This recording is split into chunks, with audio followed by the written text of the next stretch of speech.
Балдар, бүгүн биз силер менен өтө турган темабыз түшүнүктөрдүн өз ара катышы.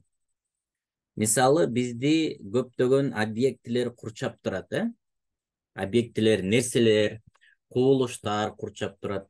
Бул ар бир кубулуш, нерселер башка нерселер менен кандайдыр бир байланышта болот да. Кээ бирөө себеп натыйжа байланышында болот, кээ бирөө багыныңкы байланышта, кээ бирөө кайчылаш байланышта. Биз ушул байланыштарды, балдар, жашоодогу байланыштарды ой жүгүртүүбүздө түшүнүктөр арасында өз ара байланыштар деген тема аркылуу түшүнүп алабыз. Эгерде жашоодогу нерселер кандайдыр бир байланышта болгон болсо, эки предмет, ошону биз ой жүгүртүп атканда ошондой эле кылып байланыштыра турган болсок, анда биздин жүгүрткөн оюбуз, билдирүүбүз чын болот экен да. Ал үчүн биз билдирүү түшүнүктөр ортосунда катыштарды жакшы билишибиз керек. Силер мына жалпы республикалык тестте аналогиялар бөлүмүндө аналогияларды чечесиңер да, ошондо аналогиялардан дагы эки түшүнүктүн ортосунда катышты таап, анан АБВ варианттан ошондой эле катышты табыш керек да.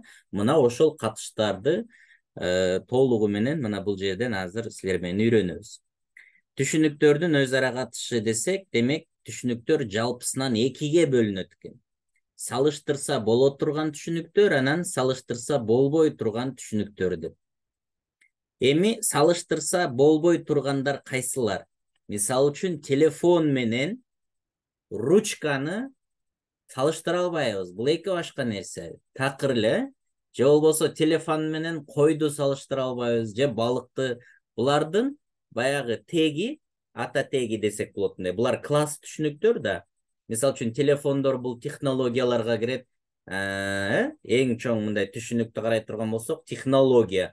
А балык болсо бул тирүү жандыктарга. Тирүү жандыктар менен технологиялар кайчылашпайт да. Ошол себептен биз балык менен телефонду такыр эле салыштыра албайбыз. Эми экинчи түшүнүктөрдүн тобун карайлы. Салыштырса боло тургандар. Демек, салыштырса болбой тургандарды бул жака жөн койдук дагы, эми биз жалаң салыштырса боло турган түшүнүктөрдү карайт экенбиз.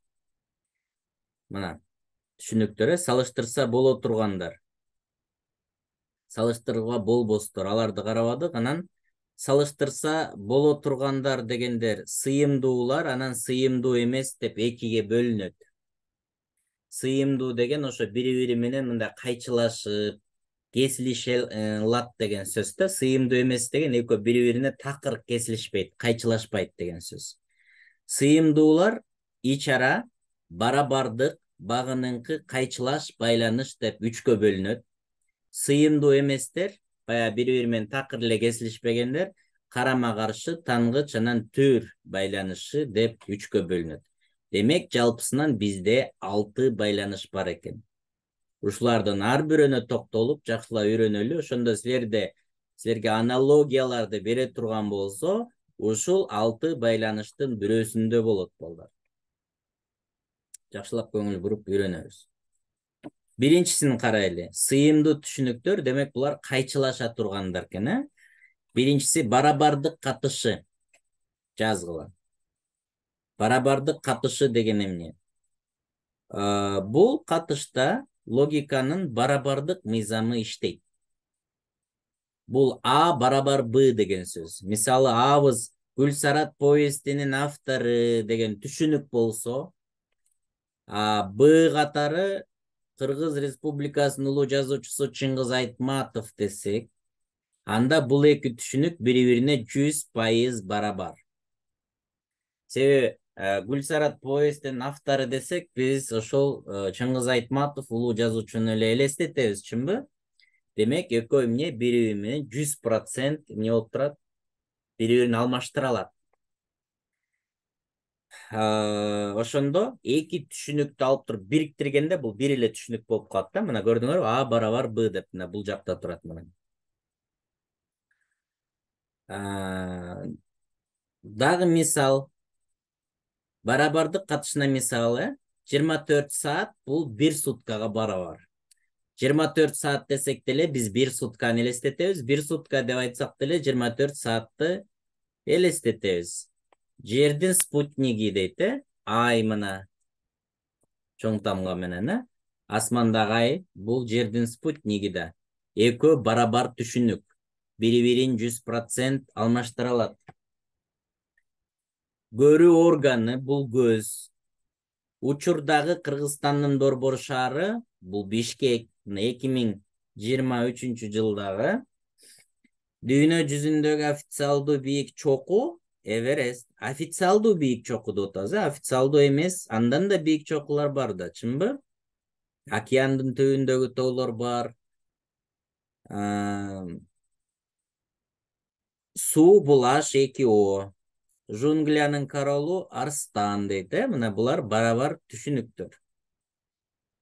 Формуласы А деген Б, Б деген А деп болот экен. Тапшырма. Барабардык катышына 50 мисал ойлоп тапкыла дейт балдар.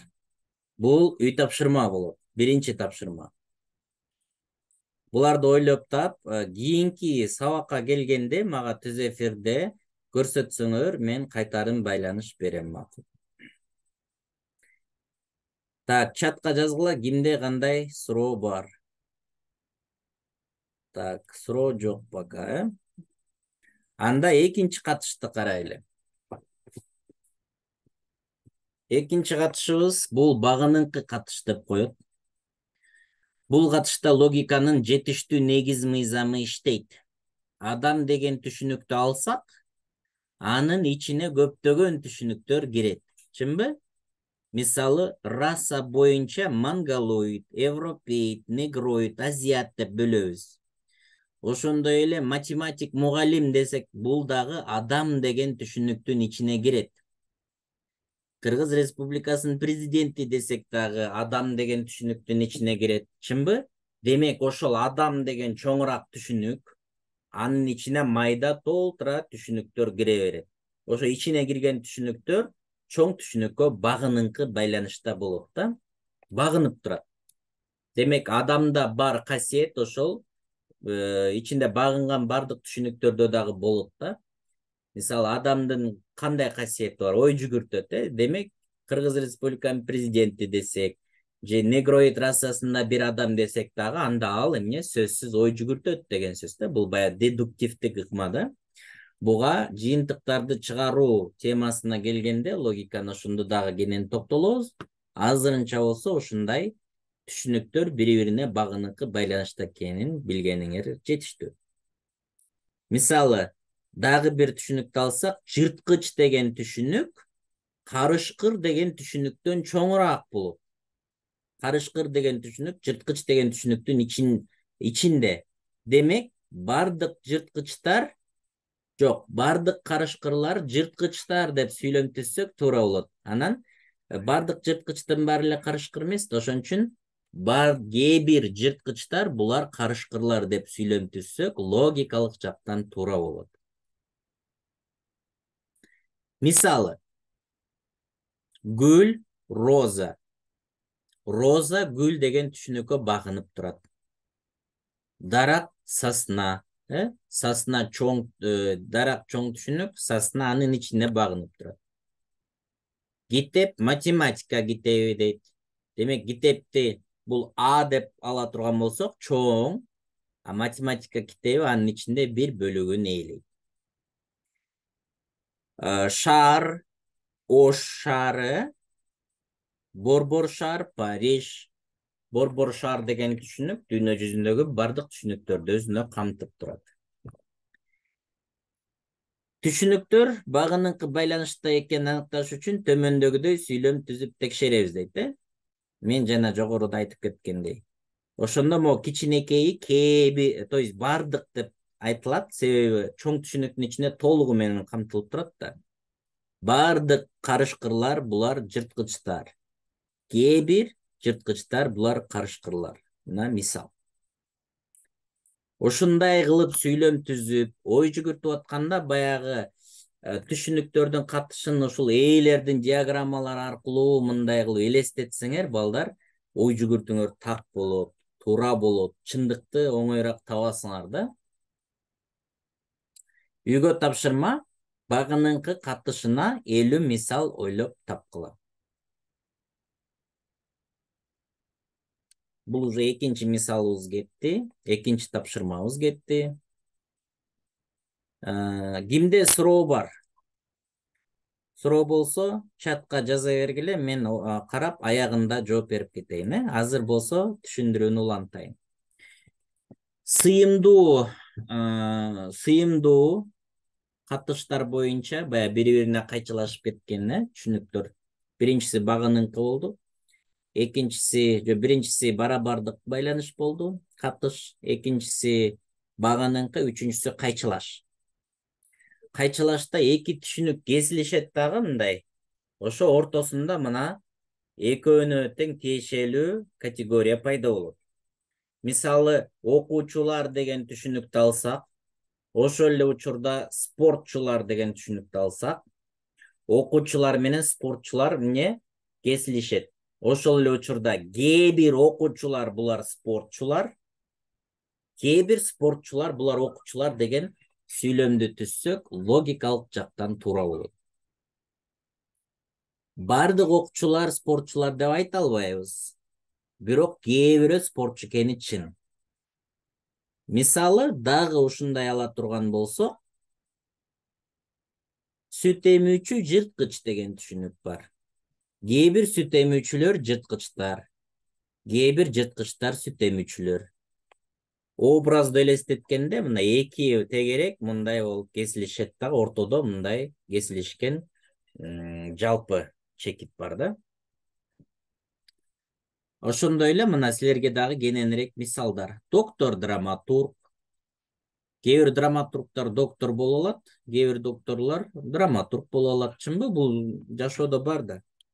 Өзүңөр элестетсеңер болот, кээ бирөө жумушта иштегенде деле бир эле учурда телефонго да жооп берет, анан уборщица да болот. Чынбы? Эки жумушту айкалыштырып атат, кесилишип атат да. Кесилиштирип атат. Бул кесилиш түшүнүктөр деген сөз. Тарыхчы, археолог, фотограф, саякатчы, же болбосо фотограф, саясатчы десең деле болот. Кээ бир саясатчылар фотограф болушу мүмкүн. Кээ бир фотографтар саясатчы, кээ бир боксерлор, кыргыздар, кээ бир кыргыздар боксерлор десең болот. Боксер менен кыргыз деген түшүнүк деле кесилише берет. Ушундай кесилишкен түшүнүктөрдөн 50 мисал ойлоп табасыңар. Бул практика, буга дагы. Бул мисалдарды ойлоп таап атканда мээңерди кадимкидей күйгүзөсүңөр, иштейт. Мындай мисалдарды ойлоп таппасаңар, анан башка бир күнү деп антип өзүңөрдү алдабай эле койгула. Анда биз баягы сүйлөшүп аткан 200 балл эмес, деген тамгасына деле жакындай албайсыңар. Кокустан бир балл алып калышыңар мүмкүн, бирок 200 баллды алыш үчүн аябай көп эмгек керек балдар. Чындап каалаган болсоңор, эмгектенгиле, мына мен силерге жол көрсөтүп атам. Эми сыйымдуу эмес түшүнүктөр бар. Биз сыйымдуулар 3 түрдүү болот экен, бардыгын карадык. Сыйымдуу эмес түшүнүктөр, биринчиси карама-каршы түшүнүктөр. Булар боюнча логикада карама-каршы мыйзамын өткөнбүз. Ошолор балдар. Ошол теманы дагы жакшылап кайталасаңар болот. Карама-каршы дегенде мына ак-кара, жакшы-жаман, ысык-суук. Бул эми оппозициялык карама-каршыларда, бирок биз карама-каршылык мыйзамында өткөнбүз балдар. Кара менен сары деген нерсени айтсак деле экөө бири-бирине эмне болот? Карама-каршы түшүнүктө болот. Мен ошону кошуп койсом болот да. Мына ак-кара, ак, сары десек деле булар бири-бирине карама-каршы түшүнүк. Сөзсүз эле толук антоним болушу шарт эмес. Жакшы, жаман дагы эмне десек болот? Ысык, жылымык десек, ысык суук, ошондой эле ысык, жылымык десек деле бири-бирине карама-каршы келет.